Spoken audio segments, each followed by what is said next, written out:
ਅਸੀਂ ਦੋ ਭੈਣ ਭਰਾ ਸੀ। ਮੈਂ ਆਪਣੇ ਭਰਾ ਤੋਂ ਛੋਟੀ ਸੀ। ਮੇਰਾ ਭਰਾ ਬਹੁਤ ਸੋਹਣਾ ਤੇ ਨੌਕਰੀ ਕਰਦਾ ਸੀ।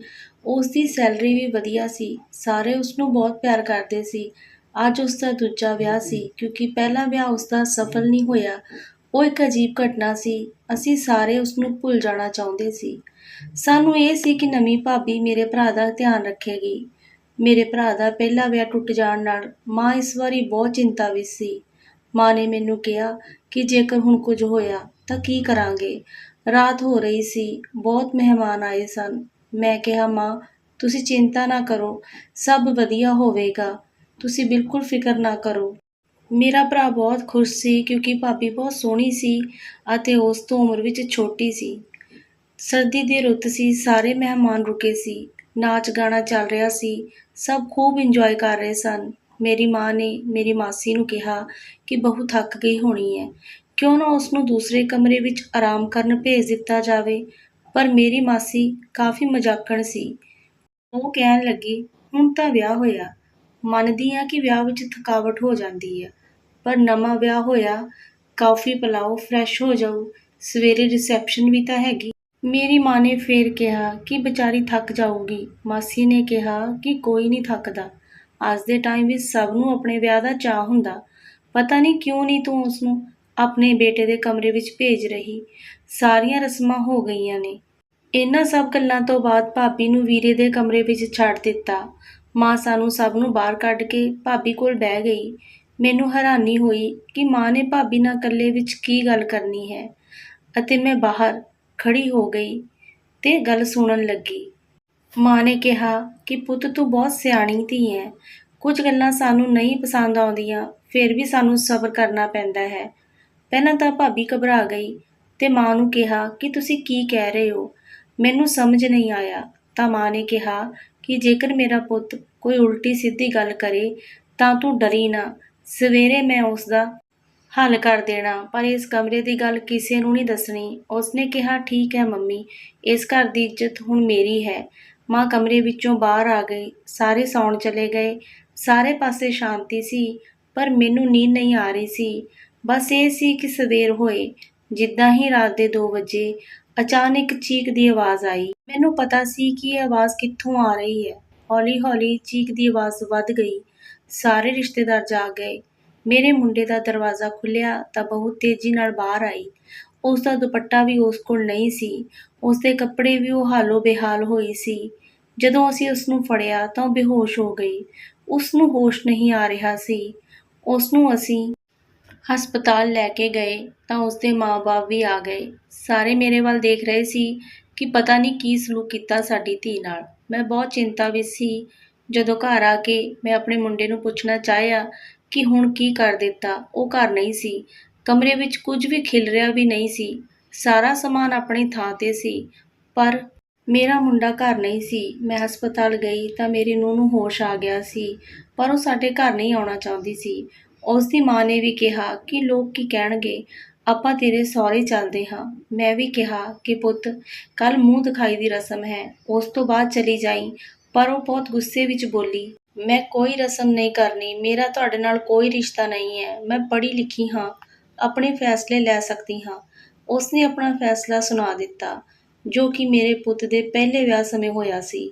ਇਸ ਕੁੜੀ ਨੂੰ ਬਹੁਤ ਸਮਝਾਇਆ ਪਰ ਉਹ ਨਾ ਮੰਨੀ।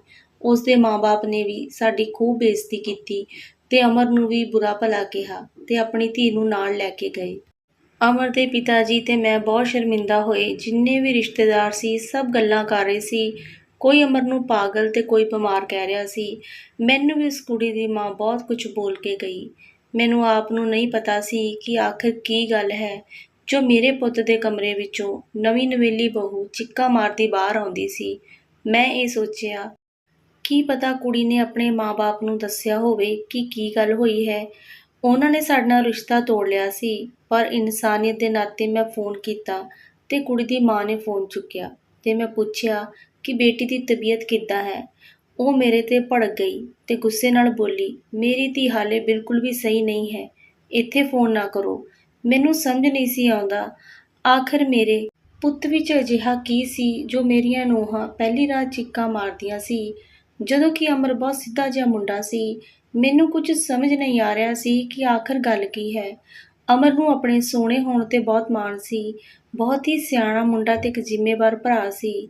ਉਸ ਦੇ ਦੋਸਤ ਬਹੁਤ ਹੀ ਘੱਟ ਸੀ ਜੋ ਕਿ ਵਿਦੇਸ਼ ਵਿੱਚ ਰਹਿੰਦੇ ਸਨ। ਅਮਰ ਕੋਈ ਨਸ਼ਾ ਨਹੀਂ ਕਰਦਾ ਸੀ। ਸੰਗਤ ਵੀ ਕੋਈ ਨਹੀਂ ਸੀ। ਫਿਰ ਕੀ ਗੱਲ ਸੀ ਜੋ 2 ਵਾਰ ਏਦਾਂ ਹੋਇਆ? ਅਜਿਹੀ ਕੀ ਕਮੀ ਸੀ ਮੇਰੇ ਮੁੰਡੇ ਵਿੱਚ ਜੋ ਕਿ ਉਸਦਾ 2 ਵਾਰ ਤਲਾਕ ਹੋ ਗਿਆ ਸੀ ਅਤੇ ਉਹ ਅਜਿਹਾ ਕੀ ਕਰਦਾ ਸੀ ਉਹਨਾਂ ਨਾਲ ਕਿ ਉਹ ਕਮਰੇ ਵਿੱਚ ਚੀਕਾਂ ਮਾਰਦੀਆਂ ਸੀ। ਹੁਣ ਮੈਂ ਆਪਣੇ ਪੁੱਤ ਅਮਰ 'ਤੇ ਨਜ਼ਰ ਰੱਖਣ ਲੱਗੀ। ਉਸ ਦੀਆਂ ਹਰਕਤਾਂ 'ਤੇ ਧਿਆਨ ਦੇਣ ਲੱਗੀ ਕਿ ਆਖਿਰ ਉਹ ਕੀ ਕਰਦਾ ਹੈ। ਉਸ ਦੇ ਦੋਸਤ ਜੋ ਕਿ ਫੌਰਨ 'ਚ ਸੀ ਉਸ ਨਾਲ ਗੱਲ ਕੀਤੀ ਕਿ ਪਤਾ ਉਸਨੂੰ ਆਪਣੇ ਦਿਲ ਦੀ ਗੱਲ ਕੀਤੀ ਹੋਵੇ। ਸ਼ਾਇਦ ਉਸਨੇ ਆਪਣੇ ਦੋਸਤ ਨੂੰ ਆਪਣੀ ਕੋਈ ਖਾਸ ਗੱਲ ਕੀਤੀ ਹੋਵੇ। ਪਰ ਮੈਂ ਗੱਲ ਸੁਣ ਕੇ ਬਹੁਤ ਹੈਰਾਨ ਹੋਈ ਕਿ ਆਪਣੇ ਦੋਸਤ ਨੂੰ ਅਮਰ ਨੇ ਆਪਣੇ ਦੋਨੋਂ ਵਿਆਹ ਬਾਰੇ ਵੀ ਨਹੀਂ ਦੱਸਿਆ ਸੀ। ਸ਼ਾਇਦ ਉਸਨੂੰ ਇਹ ਸੀ ਕਿ ਦੋਸਤ ਮਜ਼ਾਕ ਕਰਨਗੇ ਤਾਂ ਨਾ ਦੱਸਿਆ ਹੋਵੇ। ਇਹ ਵੀ ਹੋ ਸਕਦਾ ਹੈ। ਫਿਰ ਮੈਂ ਡਾਕਟਰ ਨੂੰ ਅਮਰ ਨੂੰ ਚੈੱਕ ਕਰਵਾਇਆ। ਡਾਕਟਰ ਨੇ ਕੁਝ ਟੈਸਟ ਕਰਵਾਏ। ਰਿਪੋਰਟ ਠੀਕ ਸੀ। ਇੱਕ ਵਾਰੀ ਮੇਰੇ ਦਿਲ ਵਿੱਚ ਫੇਰ ਅਮਰ ਦੇ ਵਿਆਹ ਦਾ ਖਿਆਲ ਆਇਆ ਤੇ ਇੱਕ ਬਹੁਤ ਗਰੀਬ ਘਰ ਦੀ ਕੁੜੀ ਸੀ ਰੇਖਾ। 3 ਭੈਣਾਂ ਸੀ। ਉਹ ਸਭ ਤੋਂ ਵੱਡੀ ਸੀ। ਮਾਂ-ਬਾਪ ਦੀ ਹਾਲਤ ਨੂੰ ਦੇਖ ਕੇ ਉਹ ਮੰਨ ਗਈ। ਮੈਂ ਉਸਨੂੰ ਸਭ ਕੁਝ ਦੱਸ ਦਿੱਤਾ ਜੋ ਵੀ ਹੁਣ ਤੱਕ ਹੋਇਆ ਸੀ। ਕੋਰਟ ਮੈਰਿਜ ਹੋਈ। ਰੇਖਾ ਨੂੰ ਮੈਂ ਘਰ ਲੈ ਆਈ। ਬਸ ਡਰ ਸੀ ਤਾਂ ਰਾਤ ਦੀ ਰੇਖਾ ਨੂੰ ਅਮਰ ਦੇ ਕਮਰੇ ਵਿੱਚ ਛੱਡਿਆ ਤੇ ਬਾਹਰ ਆਈ। ਉਹ ਡਰ ਰਹੀ ਸੀ। ਉਸਨੂੰ ਹੌਸਲਾ ਦਿੱਤਾ ਕਿ ਮੈਂ ਨਾਲ ਹਾਂ ਕਿਉਂਕਿ ਮੈਂ ਸੋਚ ਲਿਆ ਸੀ ਕਿ ਅੱਜ ਦੀ ਰਾਤ ਮੈਂ ਕਮਰੇ ਵਿੱਚ ਹੀ ਲੁੱਕ ਕੇ ਦੇਖਦੀ ਹਾਂ ਕਿ ਆਖਰ ਗੱਲ ਕੀ ਹੈ। ਅਮਰ ਕਮਰੇ ਵਿੱਚ ਆਇਆ ਤੇ ਬਾਥਰੂਮ ਵਿੱਚ ਗਿਆ। ਉਸ ਟਾਈਮ ਬਾਥਰੂਮ ਵਿੱਚੋਂ ਚੀਕ ਦੀ ਆਵਾਜ਼ ਆਈ। ਇਹ ਆਵਾਜ਼ ਕਿਸੇ ਕੁੜੀ ਦੀ ਸੀ। ਮੈਂ ਤੇ ਰੇਖਾ ਨੇ ਹੌਸਲਾ ਰੱਖਿਆ। ਅਮਰ ਬਾਥਰੂਮ ਵਿੱਚੋਂ ਬਾਹਰ ਆਇਆ ਤੇ ਮੈਂ ਉਸਨੂੰ ਵੇਖ ਕੇ ਡਰ ਗਈ। ਉਸਨੇ ਕੁੜੀਆਂ ਵਾਲੇ ਕੱਪੜੇ ਤੇ ਮੇਕਅਪ ਕੀਤਾ ਸੀ। ਮੈਂ ਦੇਖ ਕੇ ਡਰ ਗਈ। ਆਉਂਦੇ ਹੀ ਉਸਨੇ ਰੇਖਾ ਨੂੰ ਕਿਹਾ ਕਿ ਤੂੰ ਫੇਰ ਆ ਗਈ। ਮੈਂ ਤੈਨੂੰ ਮਨਾ ਕੀਤਾ ਸੀ। ਹੁਣ ਤੂੰ ਮੇਰੇ ਹੱਥੋਂ ਮਰ ਜਾਣਾ। ਮੈਂ ਅਮਰ ਨੂੰ ਰੋਕਣ ਲਈ ਸਾਹਮਣੇ ਆਈ ਕਿ ਕੀ ਕਰ ਰਿਹਾ ਹੈ ਤਾਂ ਉਸਨੇ ਕਿਹਾ ਮੈਂ ਅਮਰ ਨਹੀਂ ਪ੍ਰਿਆ ਹਾਂ। ਮੈਂ ਜਲਦੀ ਨਾਲ ਰੇਖਾ ਨੂੰ ਬਾਹਰ ਲੈ ਕੇ ਅਮਰ ਨੂੰ ਅੰਦਰ ਬੰਦ ਕਰ ਦਿੱਤਾ। ਉਸ ਦੇ ਹੱਸਣ ਦੀ ਆਵਾਜ਼ ਆ ਰਹੀ ਸੀ। ਰੇਖਾ ਮੈਨੂੰ ਕਹਿ ਰਹੀ ਸੀ ਕਿ ਮੈਂ ਇੱਥੋਂ ਨਹੀਂ ਰਹਿਣਾ, ਮੈਨੂੰ ਜਾਣ ਦਿਓ। ਮੈਂ ਉਸਨੂੰ ਹੱਥ ਜੋੜ ਕੇ ਕਿਹਾ ਕਿ ਮੈਂ ਅਮਰ ਦਾ ਇਲਾਜ ਕਰਵਾਵਾਂਗੀ, ਤੂੰ ਡਰ ਨਾ, ਬਸ ਮੇਰਾ ਸਾਥ ਦੇ। ਉਹ ਮੰਨ ਗਈ ਤੇ ਮੈਂ ਡਾਕਟਰ ਨਾਲ ਗੱਲ ਕੀਤੀ, ਸਾਰਾ ਕੁਝ ਦੱਸਿਆ ਤਾਂ ਡਾਕਟਰ ਨੇ ਕਿਹਾ ਕਿ ਕਈ ਵਾਰੀ ਇਨਸਾਨ ਆਪਣੇ ਆਪ ਨੂੰ ਕਿਸੇ ਨਾਟਕ, ਫਿਲਮ ਜਾਂ ਫਿਰ ਕੋਈ ਕਿਰਦਾਰ ਮੰਨ ਲੈਂਦੇ ਹਨ ਤੇ ਉਸ ਦੇ ਵਾਂਗ ਹੀ ਕਰਦੇ ਹਨ, ਪਰ ਇਲਾਜ ਨਾਲ ਸਭ ਠੀਕ ਹੋ ਜਾਣਾ। ਅਗਲੇ ਦਿਨ ਸਵੇਰੇ ਅਮਰ ਬਿਲਕੁਲ ਤਿਆਰ ਸੀ, ਜਿੱਦਾਂ ਕੁਝ ਹੋਇਆ ਹੀ ਨਾ ਹੋਵੇ। ਉਹ ਆਫਿਸ ਗਿਆ ਤੇ ਮੈਂ ਤੇ ਰੇਖਾ ਨੇ ਉਸਦੇ ਕਮਰੇ ਨੂੰ ਚੈੱਕ ਕਰਨਾ ਸ਼ੁਰੂ ਕੀਤਾ ਕਿ ਸ਼ਾਇਦ ਕੁਝ ਮਿਲੇ ਤੇ ਸਾਨੂੰ ਜਲਦੀ ਹੀ ਉੱਥੇ ਇੱਕ ਅਜਿਹੀ ਕਿਤਾਬ ਮਿਲੀ ਜਿਸ ਵਿੱਚ ਪ੍ਰਿਆ ਨਾਂ ਦੀ ਕੁੜੀ ਸੀ। ਉਸ ਦੇ ਸਹੁਰੇ ਉਸਨੂੰ ਧੱਕੇ ਮਾਰ ਕੇ ਕੱਢ ਦਿੰਦੇ ਹਨ। ਕਹਾਣੀ ਵਿੱਚ ਪ੍ਰਿਆ ਪਾਗਲ ਹੋ ਗਈ ਸੀ ਤੇ ਉਹ ਹਰ ਦੁਲਹਨ ਨੂੰ ਧੱਕੇ ਮਾਰ ਕੇ ਕੱਢ ਦਿੰਦੀ ਸੀ। ਅਮਰ ਨੇ ਆਪਣੇ ਆਪ ਨੂੰ ਉਸ ਕਰੈਕਟਰ ਵਿੱਚ ਪਾਇਆ ਸੀ। ਡਾਕਟਰ ਨੇ ਉਸਦਾ ਇਲਾਜ ਸ਼ੁਰੂ ਕੀਤਾ। ਅਸੀਂ ਉਹ ਬੁੱਕ ਬਾਹਰ ਕੱਢ ਦਿੱਤੀ। ਰੇਖਾ ਘਰ ਵਿੱਚ ਸਾਦਗੀ ਨਾਲ ਰਹਿੰਦੀ। ਹੁਣ ਅਮਰ ਦਾ ਇਲਾਜ ਹੁੰਦੇ 6 ਮਹੀਨੇ ਹੋ ਗਏ ਸਨ ਤੇ ਹੁਣ ਉਹ ਠੀਕ ਹੋ ਲੱਗਦਾ ਸੀ ਤੇ ਏਦਾਂ ਲੱਗਦਾ ਸੀ ਕਿ ਜਿਵੇਂ ਉਸਨੂੰ ਨਾਲ ਪਿਆਰ ਹੋ ਗਿਆ ਹੋਵੇ। ਅੱਜ ਮੈਂ ਰੇਖਾ ਨੂੰ ਕਿਹਾ ਕਿ ਹੁਣ ਆਪਣਾ ਇਮਤਿਹਾਨ ਹੈ। ਅੱਜ ਤੂੰ ਦੁਲਹਨ ਬਣ ਕੇ ਅਮਰ ਦੇ ਕਮਰੇ ਵਿੱਚ ਜਾਈਂ, ਮੈਂ ਬਾਹਰ ਹੋਣਾ। ਜੇਕਰ ਕੁਝ ਗੜਬੜ ਲੱਗੀ ਮੇਰੇ ਕੋਲ ਬਾਹਰ ਆ ਜਾਈਂ। ਉਹ ਮੰਨ ਗਈ। ਮੈਂ ਉਸਨੂੰ ਤਿਆਰ ਕਰਕੇ ਅਮਰ ਦੇ ਕਮਰੇ ਵਿੱਚ ਬਿਠਾ ਦਿੱਤਾ। ਅਮਰ ਆਫਿਸ ਤੋਂ ਆਇਆ, ਖਾਣਾ ਖਾ ਰਿਹਾ ਸੀ ਤੇ ਪੁੱਛਣ ਲੱਗਾ, ਮਾਂ ਰੇਖਾ ਕਿੱਥੇ ਹੈ? ਮੈਂ ਕਿਹਾ ਕਿ ਇੱਥੇ ਹੀ ਹੈ। ਫਿਰ ਉਹ ਆਪਣੇ ਕਮਰੇ ਵਿੱਚ ਗਿਆ। ਮੈਂ ਕਮਰੇ ਦੇ ਬਾਹਰ ਖੜੀ ਸੀ। ਬਿਲਕੁਲ ਸ਼ਾਂਤੀ ਸੀ। ਮੈਨੂੰ ਉਹਨਾਂ ਦੋਨਾਂ ਦੀਆਂ ਪਿਆਰ ਭਰੀਆਂ ਗੱਲਾਂ ਦੀ ਆਵਾਜ਼ ਆਉਣ ਲੱਗੀ ਤੇ ਉਹ ਹੱਸ ਰਹੇ ਸਨ। ਸਭ ਠੀਕ ਸੀ। ਮੈਂ ਵੀ ਬੇਫਿਕਰ ਹੋ ਕੇ ਸੌਂ ਗਈ ਤੇ ਸਵੇਰੇ ਰਸੋਈ ਵਿੱਚ ਰੇਖਾ ਸਾਡੇ ਸਭ ਲਈ ਨਾਸ਼ਤਾ ਬਣਾ ਰਹੀ ਸੀ। ਉਸ ਦੇ ਚਿਹਰੇ ਦੀ ਮੁਸਕਾਨ ਤੇ ਸ਼ਰਮ ਤੋਂ ਮੈਨੂੰ ਪਤਾ ਲੱਗਾ ਕਿ ਸਭ ਠੀਕ ਹੈ।